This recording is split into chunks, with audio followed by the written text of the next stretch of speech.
Olha, eu sou um crítico desde o início da TV Justiça, especialmente. Cheguei aí ao ministro Marco Aurélio, que é o pai da ideia, para fazer a seguinte crítica. Eu penso que a TV Justiça, quando vai julgar um processo de interesse comum, que não precisa de conhecimento específico, ela tem uma vantagem da transparência, ela aproxima o cidadão do Poder Judiciário. Você vai julgar a questão homoafetiva.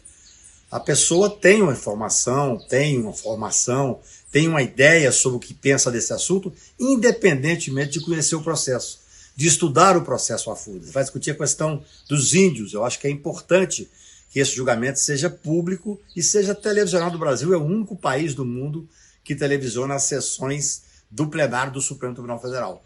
Mas esse tipo de discussão, que são discussões importantes e que envolvem a sociedade, eu penso que pode sim passar ao vivo pela TV Justiça e mesmo pela televisão aberta. Então eu acho que nós temos que pensar sobre esse assunto. Há um dado interessante, o Conjur disse numa pesquisa que fez, que depois da TV Justiça, os acórdãos ficaram 30% maiores. Então ainda tem essa questão, a vaidade impera. A vaidade, infelizmente, é um problema para todos nós, advogados, juízes, ministros, e tudo isso atrapalha o andamento da justiça. Eu sou favorável, inclusive, a que o relator tenha direito a fazer um voto de 15 minutos a 20 minutos e os que estão acompanhando de apenas 10 minutos. Mas isso na TV Justiça é impossível, porque há uma superexposição. Para mim, o mais grave é esta pré-condenação, é usar a espetacularização do processo penal para que se faça uma pressão sobre o judiciário buscando a condenação, às vezes, sem nenhuma prova nos autos. Isso é muito grave.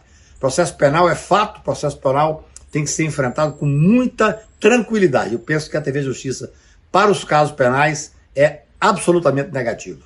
Porém, eu sou um crítico forte do televisionamento dos processos criminais. O que ocorreu no Brasil recentemente, especialmente no Mensalão e no processo da Lava Jato, é que houve uma espetacularização do processo penal.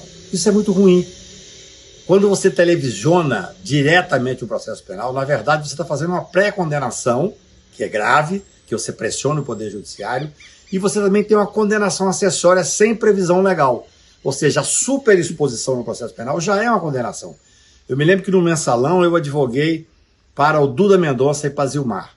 Foram 6 meses, 5 meses dentro do plenário do Supremo Tribunal Federal. Ao final, eles foram absolvidos. O Supremo Tribunal absolveu os meus clientes.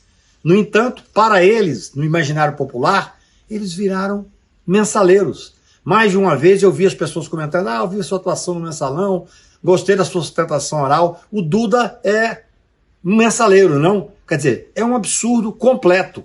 Com este projeto de poder, nos parece hoje evidente, por tudo que já veio à tona, os excessos foram muitos. Os excessos foram... eles fizeram um jogo com a sociedade, com o apoio da grande mídia, tornaram-se super-heróis, acreditaram que eram super-heróis, o que é pior.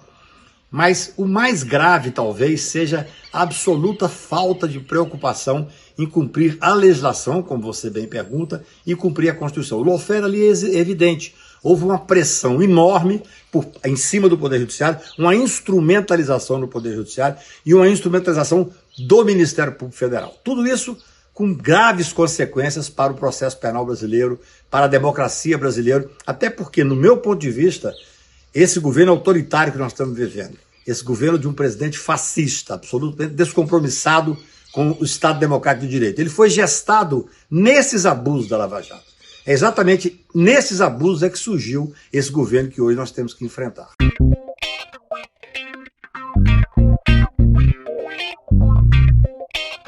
Olha, eu sou um crítico desde o início da Operação Lava Jato, dos excessos da Operação Lava Jato. Gosto sempre de frisar que a operação é uma operação importante, uma operação que desnudou uma corrupção capilarizada que ninguém tinha ideia, nem nós, nem o Procurador da República, nem a imprensa, jornalista investigativo. Então nós não podemos tirar o crédito da Operação Lava Jato. Penso até que no início ela trabalhou bem. Ocorre que com o excesso de poder, com essa visão midiática de que ali tinham super-heróis, nós temos a certeza, eu falo isso há 4 anos, eu trabalhei na Lava Jato desde o primeiro dia da operação, de que houve uma tentativa daquele grupo, especialmente a Força Tarefa de Curitiba, que na verdade era coordenada, hoje nós sabemos, pelo Sérgio Moro, de criar um projeto de poder. E isso é muito grave. É claro que os abusos foram tais e tantos que hoje existe sim uma necessidade de apoiar uma investigação, que é o que estamos vivendo neste momento.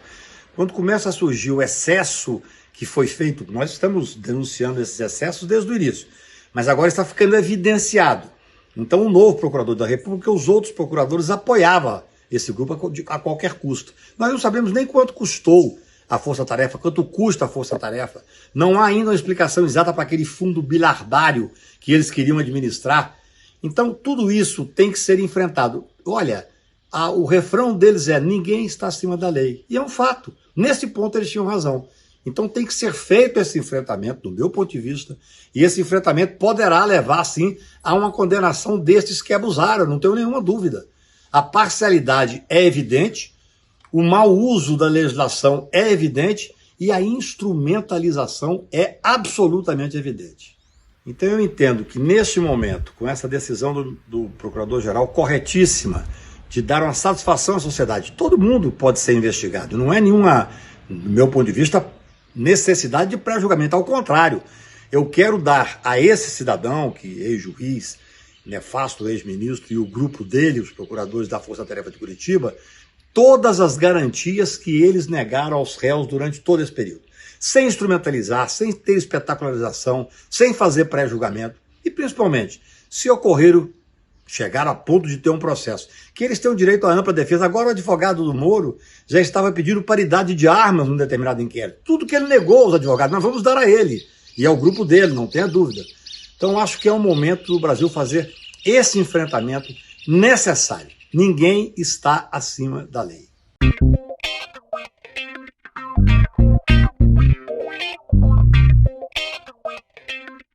Gilda, eu não tenho nenhuma dúvida. Esta é uma questão gravíssima. É só você ver, o Brasil errou muito no enfrentamento de algumas questões. O Supremo Tribunal começa a enfrentar, mas de maneira muito tímida, absolutamente tímida, a questão da droga. Grande parte dos que estão no sistema carcerário brasileiro, que é um dos piores sistemas carcerários do mundo, nós temos a terceira maior população carcerária, mais de 800 mil presos. Até muito pouco tempo atrás tínhamos 42% dos presos sem culpa formada, presos provisórios, o que é um escândalo. E o pior, dentro de um sistema de penitenciário que é absolutamente falido. Se fosse cumprida a lei de execução penal, nós teríamos uma outra realidade. Mas, infelizmente, nós temos um sistema falido. É necessário fazer esse enfrentamento das drogas, em primeiro lugar, com a descriminalização da droga. Essa, para mim, seria a primeira medida. Porque o que nós temos hoje? Um número muito grande de pessoas presas de forma absolutamente desnecessária, basicamente, como você diz, pessoas periféricas, pessoas que não têm representatividade em termos de advogados, embora a Defensoria Pública faça um trabalho fantástico, mas o número é muito grande.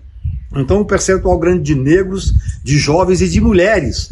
Mulheres que muitas vezes fazem pequenos movimentos porque o marido está preso e exige que faça esse movimento. Tudo isso tem que ser enfrentado. O sistema de encarceramento que o Brasil gostou de seguir e ainda parte segue, que é o sistema americano, é o pior que existe. Nos Estados Unidos já estão fazendo uma revisão. Os Estados Unidos têm quase 3 milhões de presos e é exatamente a questão da droga que é o ponto forte a ser enfrentado. Eu tenho uma certeza que nós temos que fazer, o Supremo Tribunal tem que fazer um enfrentamento mais amplo e descriminalizar a droga.